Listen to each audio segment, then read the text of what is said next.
یہ اور ایویڈنس غائب کیا اور بیوروکریسی کے حوالے سے جو بات کی جاتی رہی ہے کہ وہاں پر کچھ ریکارڈ غائب کیا گیا براعظموں کی طرف جو دوسرے براعظم تھے تو وہاں پر بھی ان کا ذمہ دار جو ہے وہ وزیر اعظم ہے. وزیر اعظم عمران خان کے مشیر برائے احتساب شہزاد اکبر نے مریم نواز کی خاموشی کو زومانی قرار دے دیا. کہا مریم نواز نے پی ڈی ایم کا ستیہ ناس کر دیا. اناڑی کے ہاتھ میں گاڑی آ جائے تو ستیہ ناس ہی ہوتا ہے. جس کے جواب میں رانا ثناء اللہ کا کہنا تھا کہ مریم نواز کے پاس مسلط ٹولے کے علاج کی خصوصی مہارت ہے, وہ ان کے علاج تک یہی رہیں گی. وہ غلط خبر تھی کل رات کو سوشل میڈیا پہ گردش کر رہی تھی کہ ان کی بھی کوئی پلیٹلیٹس کم ہو گئی ہیں مریم صاحبہ کی. آئی تھنک وہ غلط خبر ہے یا کوئی فیک نیوز تھی.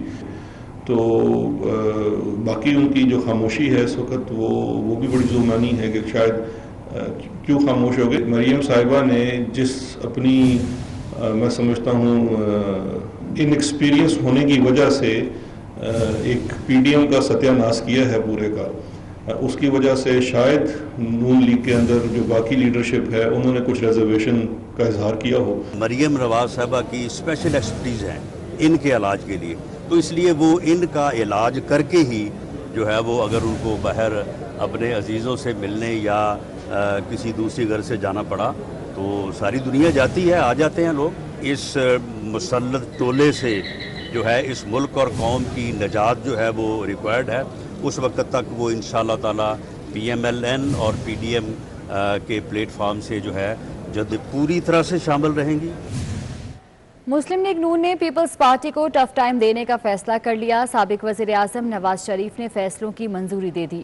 اویس کیانی ہمارے ساتھ موجود ہیں, ان سے مزید تفصیلات جان لیتے ہیں. اویس کیانی, کیا فیصلے کیے گئے ہیں اس حوالے سے؟ جی بالکل, آج جو ایک اہم اجلاس ہوا ہے میاں نواز شریف کی زیر صدارت, اس میں جو کمیٹیاں بنائی گئی تھیں ان کی سفارشات کی منظوری دی گئی ہے. دو بڑے اہم فیصلے ہوئے ہیں. ایک تو یہ فیصلہ ہوا ہے کہ جو 8 پی ڈی ایم کی جماعتیں ہیں ان سے رابطے بڑھانے ہیں, لیکن نئے سیاسی اتحاد میں پیپلز پارٹی اور اے این پی شامل نہیں ہوگی. دوسری طرف عوامی رابطہ مہم تیز کرنے کی ہدایت کی گئی ہے, اور نواز شریف نے ایک بڑا فیصلہ کیا ہے کہ عوامی رابطہ مہم کے لیے جو ٹاسک دیا گیا ہے اس کی ذمہ داری میاں جاوید لطیف کو سونپی گئی ہے, اور یہ ہدایت کی گئی ہے کہ عید کے بعد جو ہے بھرپور طریقے سے عوامی رابطہ مہم شروع کی جائے گی. ریلیاں نکالی جائیں, جلسے منعقد کیے جائیں, اور کامیاب ریلیاں اور جلسوں کے بعد جو ہے لانگ مارچ کیا جائے گا. لیکن کل سے جو ہے نون لیگ جو ہے وہ اپنا جو نئے جو پی ڈی ایم کی جو 8 جماعتیں ہیں ان کے ساتھ جو ہے وہ رابطے شروع کر رہی ہے, اور میاں جاوید لطیف کو جو ہے وہ عوامی رابطے تیز کرنے کی ذمہ داری اور ٹاسک جو ہے وہ سونپا گیا ہے نواز شریف کی طرف سے. ٹھیک ہے اویس کیانی, بہت شکریہ آپ کا. اسلام آباد میں 24 گھنٹے میں 10 سال تک کے 66 بچے کورونا پازیٹیو آ گئے. کورونا سے متاثرہ بچوں کی تعداد 5792 ہو گئی. صبا بجیر کی رپورٹ دیکھیے. شہر اقتدار میں کورونا کے بڑھتے وار بڑوں کے ساتھ بچوں پر بھی بھاری ہونے لگے. 24 گھنٹوں میں 10 سال تک کے 66 بچے وائرس سے متاثر ہوئے, جس کے باعث متاثرہ بچوں کی تعداد بڑھ کر 5,792 تک پہنچ گئی ہے. ڈسٹرکٹ ہیلتھ آفس کی جانب سے جاری اعداد و شمار کے مطابق اسلام آباد میں ایک سال کے دوران 11 سے 20 سال کی عمر کے 5,391 افراد وائرس سے بیمار ہوئے. 21 سے 30 سال کے 11,860 افراد کو بھی کورونا ہو چکا ہے, جبکہ 31 سے 45 سال کے 16,607 افراد بھی متاثر ہو چکے ہیں.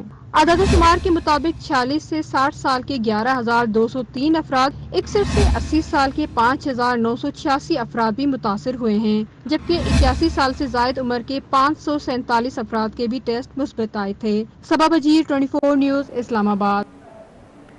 سہون شریف میں درگاہ لال شہباز قلندر کورونا وائرس کے باعث 6 اپریل تک بند ہے. اس کے باوجود زائرین کی بڑی تعداد نے درگاہ کا مین گیٹ توڑ دیا اور مزار میں داخل ہو گئے.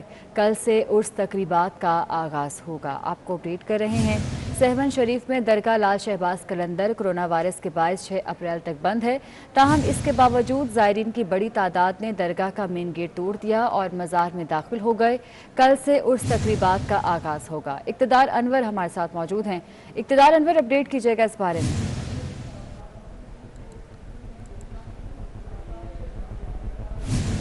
اقتدار, اگر آپ ہمیں سن پا رہے ہیں تو بتائیے گا, کل سے عرس تقریبات کا آغاز ہو جائے گا؟ جی بہت شکریہ جناب آپ کا. میں یہ بتاؤں کہ کل سے عرس کی تقریبات کا آغاز ہونا تھا، لیکن زائرین کی ایک بہت بڑی تعداد آج ہی جو ہے وہ سیون کے مزار کے باہر پہنچ گئی۔ جب ان کو اس بات کا علم ہوا کہ مزار جو ہے وہ بند ہے تو زائرین جو ہے وہ اپنے غصے پر قابو نہ رکھ سکے اور انہوں نے جو مرکزی دروازہ ہے اس کو زبردستی کھلوا کر مزار کے اندر داخل ہو گئے۔ سندھ حکومت کی جانب سے 6 اپریل تک سندھ کے تمام مزاروں کو بند کر کے رکھا ہے۔ پچھلے سال بھی یہ عرس نہیں ہو پایا تھا۔ بہت شکریہ اقتدار انور آپ کا۔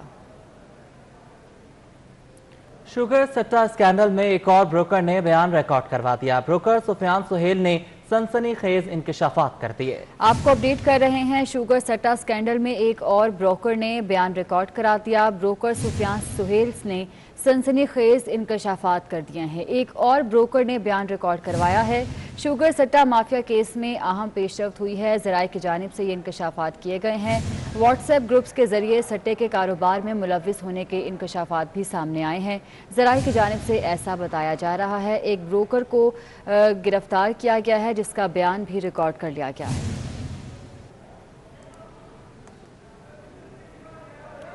پولینڈ کے سفیر نے جی ایچ کیو راولپنڈی کا دورہ کیا۔ آئی ایس پی آر کے مطابق army chief general Qamar Javed Bajwa سے پولینڈ کے سفیر نے ملاقات کی۔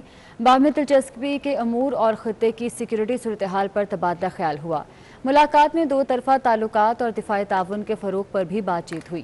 آرمی چیف نے کہا کہ پاکستان پولینڈ کے ساتھ تعلقات کو قدر کی نگاہ سے دیکھتا ہے۔ دہشت گردی کے خلاف جنگ سمیت سیکیورٹی امور میں دونوں ممالک کے اسٹریٹجک مفادات ہیں کے مطابق army chief general Qamar Javed Bajwa سے پولینڈ کے سفیر نے ملاقات کی۔ باہمی دلچسپی کے امور اور خطے کی سیکیورٹی صورتحال پر تبادلہ خیال ہوا۔ ملاقات میں دو طرفہ تعلقات اور دفاعی تعاون کے فروغ پر بھی بات چیت ہوئی۔ آرمی چیف نے کہا کہ پاکستان پولینڈ کے ساتھ تعلقات کو قدر کی نگاہ سے دیکھتا ہے۔ دہشت گردی کے خلاف جنگ سمیت سیکیورٹی امور میں دونوں ممالک کے اسٹریٹجک مفادات ہیں کے مطابق army chief general Qamar Javed Bajwa سے پولینڈ کے سفیر نے ملاقات کی۔ باہمی دلچسپی کے امور اور خطے کی سیکیورٹی صورتحال پر تبادلہ خیال ہوا۔ ملاقات میں دو طرفہ تعلقات اور دفاعی تعاون کے فروغ پر بھی بات چیت ہوئی۔ آرمی چیف نے کہا کہ پاکستان پولینڈ کے ساتھ تعلقات کو قدر کی نگاہ سے دیکھتا ہے۔